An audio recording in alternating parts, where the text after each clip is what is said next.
Alright guys, how's it going?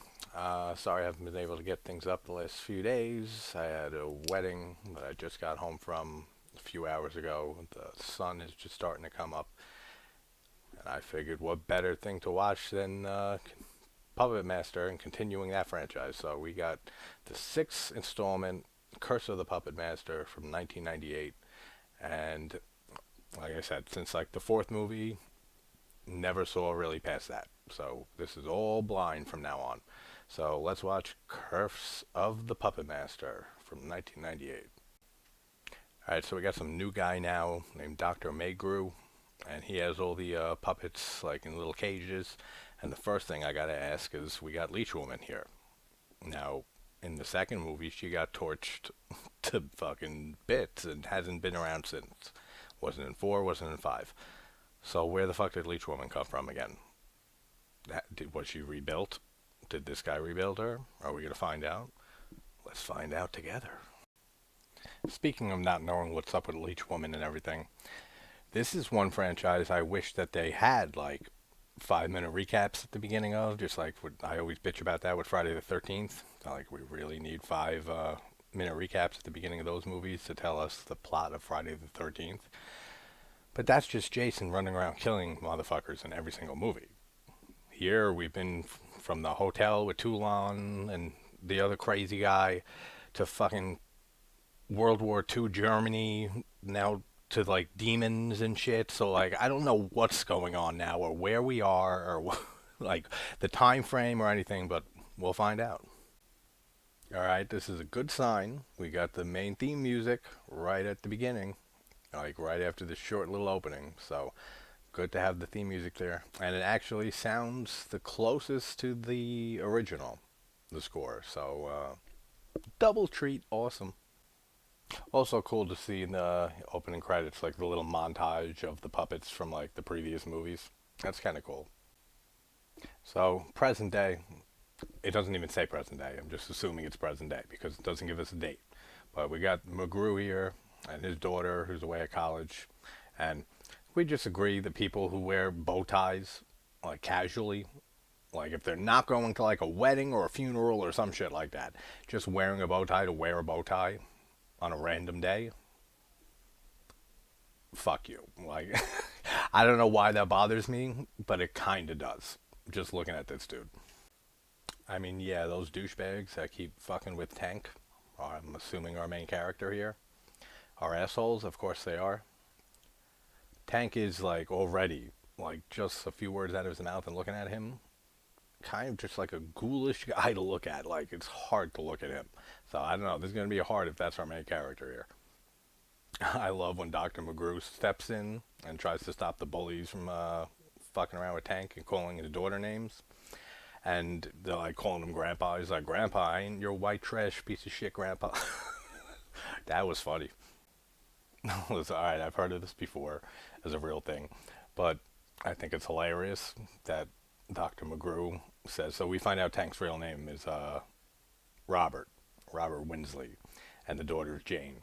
So the Dr. McGrew goes to like ask him his real name, and like he cause at first he says Tank, and he's like, no, I want to know like your real name, and he says Robert, and he introduces himself as Dr. McGrew, and then he says, well, I'm not a real doctor, it's just an honorary term.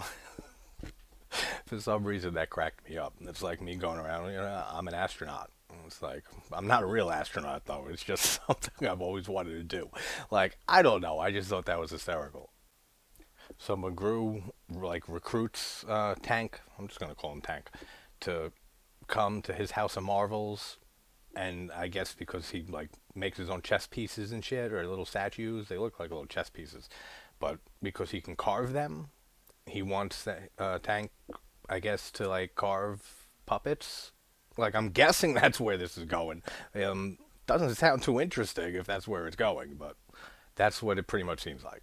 Like, he's really good at carving out like his own little knickknacks, and he's gonna probably need him to carve. Maybe that's how we find it. Actually, that's a missed opportunity to explain why Leech Woman is back alive. They shouldn't have had her at the beginning of this movie. They should have had him make a new Leech Woman, like a half hour into the movie or so, and then Leech Woman's back. Boom. See?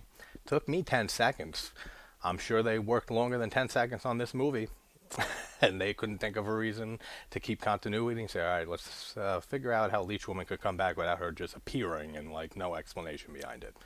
I don't know. Not only did they hire this guy, like, I'm guessing still they haven't said what he wants him for, but I'm guessing it's for that. And introduces him to all the puppets and stuff. But like now he says, how do you like your room? So like he just up and like adopted this kid and said like, come live with me. And then like afterwards, I'll give you information on what I need you to do here. I don't know. That seems very strange. Like unless we're just gonna get a whole bunch of exposition here of why he needs him, but to take him home and give him a room before you even explain to this kid like why you want him in the first place, that seems weird. All right, so I'm not 100% sure, but and yeah, we find out he wants him to help out carve like a magical miracle puppet because obviously this isn't Toulon, so he didn't make these puppets. He bought them at an auction, but that's he wants him here living with them to help with his House of Marvel show and then to make this magic puppet. We don't know why yet, but totally forgot what I was going to say after that. I remember what I was saying before I said I forgot what I was saying. Um, when they show the puppets, like I'm not 100% sure, but I'm like 90% sure those are clips of the puppets from another movie because none of the backgrounds like match the house or anything like that they're in. Now I know one of these movies is a clip show, like I was told, and you know who the fuck you are. So I don't know if this is it. Like when I think of clip show, I'm thinking like the whole movie is made of clips from another movie. So obviously this one's not that. But do they use clips from like the older movies for some reason? Or is that just another one of the next entries that's like a full-on clip show? Because I got one hell of an idea for that when that one comes. But I don't think this one's that. These cops are the two biggest assholes for some reason to all three of these main characters. To McGrew, to his daughter, and to poor Tank. I'm starting to feel bad for Tank now. I know I said some bad things about him at the beginning of this video. Tank, if you ever see this, the actor who played you, I'm very sorry. You're lightening up on my eyes. Kind of look like a little bit of a pudgy Josh Hartnett, if I had to say so myself. But I'm starting to feel for you, my man. Alright, so the cops are like heavy on McGrew because like his former assistant, I guess like the one who Tank replaced, like just said he was going to go, his father was sick and he was going to go see his father and left McGrew. And now like the cops think that he had something to do with the kid's disappearance because he disappeared after that and apparently he doesn't have a father. So that's why they're like so up his ass. But Jesus, man, this is like the drama in this argument between the sheriff and McGrew is so blown out of proportion, like so to the extreme. Like there is like if you need like a little salt shaker of drama in your like conversation, this has a fucking gallon. It's just chucked into this combo. Like it's hilarious. Like just the way these people are so super intense into talking with each other and like accusing each other and shit. I love it. Useless trivia, but I guess we found out that the puppets have like pretty long-term memories and can form specific bonds with people, and apparently Pinhead is very upset at the fact that the former assistant is missing. I gotta say, Dr. McGrew is in. He has some pretty damn good advice to give people. He ends up saying, "How to make a dead thing live? You put your soul into it. You carve your sweat and blood into this puppet, and it will come to life." So, good job, psychiatrist Dr. McGrew. Dr. Drew? Fuck Dr. Drew. No matter what happens in this movie, already getting your fucking money's worth with the score. Like keep repeating the ever living shit out of the main theme. And for those of you who've been watching this whole series, you know that I don't give a fuck if they played it for every single second of the entire movie. I love that theme. Awesome. Actually, I'm kind of getting sick of this theme a little bit. Just kidding.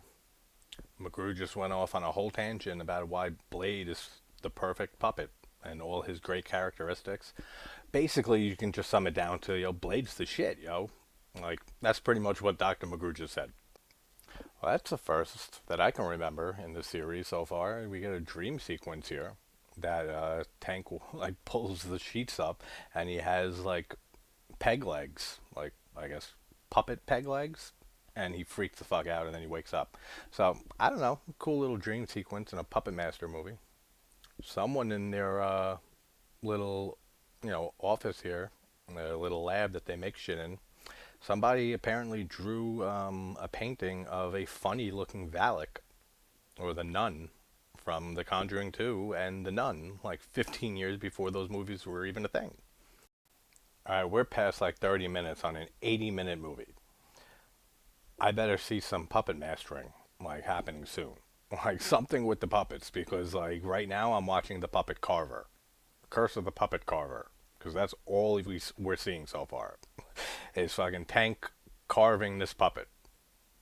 I'm not looking for a puppet maker's movie. I want puppet master and I want these puppets being mastered around to kill people for whatever reason. And we're not getting that yet. So please hurry up with the puppet mastering. He has like a cut on his hand, and Jane like mends to his cut, and she's like, "Oh, you got big hands," and he's like, "Comes with the rest of me." So you might be awkward, yo. My boy Tank's got game. And she goes on with like a minute and a half like monologue about his hands and how like he's got these amazing hands and like he says he has no brains and she's like people who have brains like don't even amount to what you will with these hands, like your hands can do amazing things and stuff. Like the double entendres, it's are all over the place with that whole little monologue, and I'm sure it was intended because no one could hear that without thinking the dirty version. And they just proceed to make out and shit, I don't know, and then proceeded to fuck. I don't know what it is with this series, but we saw this in the second one too. It's just like the most forced relationships ever in these movies. Like just as all right, we got a little romance started in the first 30, 35 minutes of the script. So good, we're on point. Like that's how it feels really. Like there's no organicness to any of these fucking relationships in these movies. They just meet, then instantly they're falling in love, and I fucking hate that in movies. So I hate that here. Or maybe I can get sick of the theme music. I mean, man, this movie is really pumping the theme like throughout the whole movie, pretty much. Like this is like when you go on YouTube and there's like a short like opening theme to like a TV show, and some sick fuck strings together like a 10-hour version of it. Like that's how this feels right now. This feels like fucking if it keeps going like this, like an 80-minute version of the Puppet Master theme song with like shit going on in the background. That is really not interesting yet. And we're getting to like 45 minutes here, and now we have some. Sure, I like a good romance here and there, but this ain't a good romance.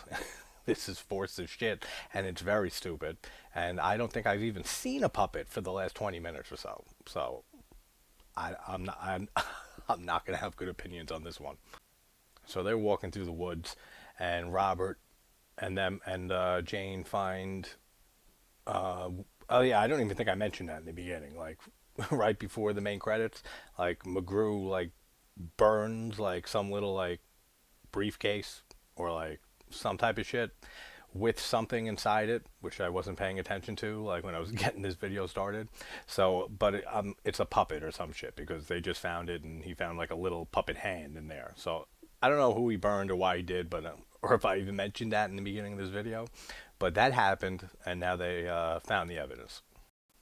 Now the bullies are back, and like they're sexually assaulting almost to a point, like the Jane, the girl here, and Tank just can't do anything about it. And then, I mean, he finally does. He like fucking starts fighting with one of them. But this is Puppet Master. Like, I don't care about any of this. Like, why is this the thing? Like, this was worthy of taking up a half hour of the script. Like the whole romance between Robert and Jane, and now this whole scene, like this scene did not have to be here at all. So, oh man, like this is just not good. Like it's just not good, like one bit. So the main douchebag follows her home, even. Then, I mean, it gets kind of obvious. It's gonna be the puppets against this group of delinquents for some reason. Like that's where the story's going now. Like, I guess, because the main leader guy comes, follows her back to her house, and then Pinhead jumps up through the window and like has barely a struggle with this guy, and then he ends up just stomping Pinhead like mad times on the floor. Pinhead's out of play for now, and then he just gets in a car and drives away. So this is where we're at story wise at like 45, 50 minutes into the movie. I don't know what they were thinking with this movie. And all right, I take back the bow tie thing from the very beginning, okay? If you wear a bow tie always, like, and never not wear one, like McGrew does here, then it's okay. Because then that's just your thing. Like, it's just your thing to wear a bow tie always. That's fine. If you're just a random person putting a bow tie on a random day that you have no events going on, then you're a prick. But so I apologize to McGrew for judging him too early in the movie. So McGrew, apologies. I love you, baby. Mental ad break, since this is the first one in this franchise that wasn't on Tubi, and I had to get Full Moon on their channel on Amazon Prime to watch this one. So no ads, but mental ad. I'm sure there is a company somewhere that will do stuff for you. This lead douchebag, by the way, he while he works out pumping iron, he actually verbally out loud fantasy sexually degrades Jane from this movie. So if you have to listen to that twice, then so be it. But it's insane. And then McGrew. I keep wanting to say Madrew, but then I'm like, no, that's not right. It's McGrew because it sounds like MacGruber, and that's how I keep it like right in my head. McGrew. I love how he just like stops by this lead douchebag's place, and he just drops off Tunneler and Blade, and then he just like turns around and walks out the door like, all right, peace guys, I'll be in the getaway mobile. Like, funny stuff. All right, so Blade and Tunneler fuck him up like pretty decently, and we get some nice amount of blood and a little gore there. Not too bad. I mean, it's kind of wasted at like 55 minutes into this movie, but it's good to see it, just to have something good in this movie. Why couldn't this bitch fix Pinhead? Like, Robert comes up with him all fixed, and she's like, oh my god, you're my favorite, like, I love you. When we saw him, the guy, the douchebag, stomping the shit out of Pinhead, like, all that happened, his left hand came off. That was it. Like, she couldn't, like, super glue that shit together. Like, she needed this guy. Like, master future, puppet carver and maker. In order to fix him, I could have fixed that shit with Gorilla Glue. So I don't know why she's like so impressed by that. Oh, so much of this movie is just the girl talking to Robert and giving him like fucking like self-esteem lessons because he doesn't think highly of himself, and then just making out randomly. Like that's been like 10, 12% of this movie so far of an 80-minute film in the Puppetmaster franchise. We're at entry 6 now. I don't know. Anytime you see a guy like trying to like hide as he's moving maneuvering around and he's just like ducking and stuff and he's just trying to like get past things, never works because not only do we see you like but we see you acting even stupider than like a normal person who's just walking on their own.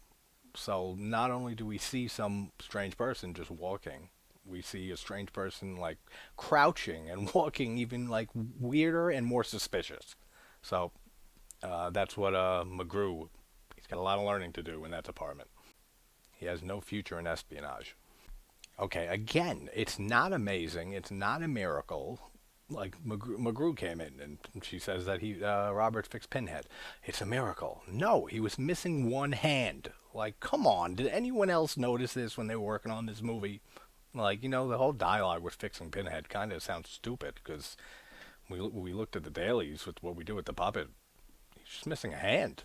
Like, that doesn't seem like anything special to fix. And nobody thought of that. Like, this is what gets me with movies, man. Like, it really does. It's like, people don't notice this shit.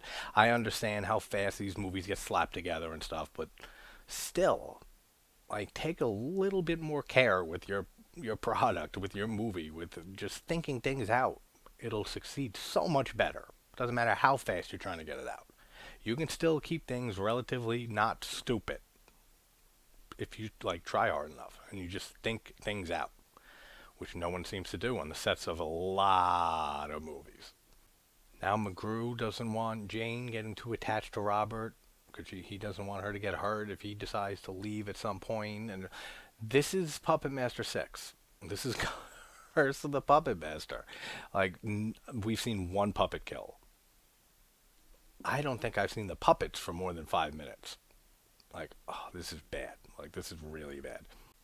And yeah, this is all bullshit on McGrew's part because I haven't found out yet, but you know that he's planning some sinister shit for Robert, just like Matt, the guy before him who went missing. So you know he's got some type of fucking hidden agenda here. But still, just all this arguing and shit. The dialogue is terrible, and just it's so boring, man. Like this series is so hit or miss for me. Like it's insane. So now the sheriff found the body of the leading douchebag of that little gang. So now the cops are interviewing his friends and shit and trying to figure out what happened to him. And dude, this cop fucking gets one of the friends and he's like says to him, come here, because he's saying he doesn't remember anything and stuff, doesn't remember the last time he saw his friend. So to get him to talk, he brings him over to the refrigerator and he's like, here, you see this refrigerator? He's like, stare right there. Kind of like when I said in the Innkeepers with those videos, like that were so popular years ago with the jump scare videos that you get some dumbass to look at the fucking screen and stare there for 60 seconds and doesn't know something's going to happen until it pops out and scares the shit out of them. Same thing here, but even more obvious. Like, this kid actually fell for this. Like, he's pointing on the fridge. You see that dot right there? Just stare at it. Just keep staring. Stare at the dot there. Then just smashes his face into the fridge. And then, like, the cop is holding back the two other friends because they try to rush him and shit for, like, smashing this kid's head into the fridge. Oh, that was so funny. Wow, that's hysterical shit. And yeah, McGrew is evil. And like I said, he has fucking Robert wakes up like naked, just with his underwear on, fucking tied to a table, and McGrew's there working on some shit. Alright, we finally get some puppet kills. We get some pretty good stuff again. Like I said, that's like the only good thing in this movie. Is McGrew's performance. He gives a good performance. And that we get at least a decent amount of gore with some of the few ass kills that we get in this movie. But like Blade starts attacking the sheriff and his deputies and stuff, and then Six Shooter ties a lasso around one of the deputies' neck, and then Tunneler starts like drilling into his head or his eye or something. And I wish we saw more of it because it looks cool from behind because his head's like fucking like jerking and shit like that. So it'd be cool if we saw it from in front. But then we get Blade and stuff and Jester like hacking up this guy's face. Cool sequence. Like very fucking too late like to make this movie like rewatchable again for any reason, but at least we got some cool stuff to hear in the end.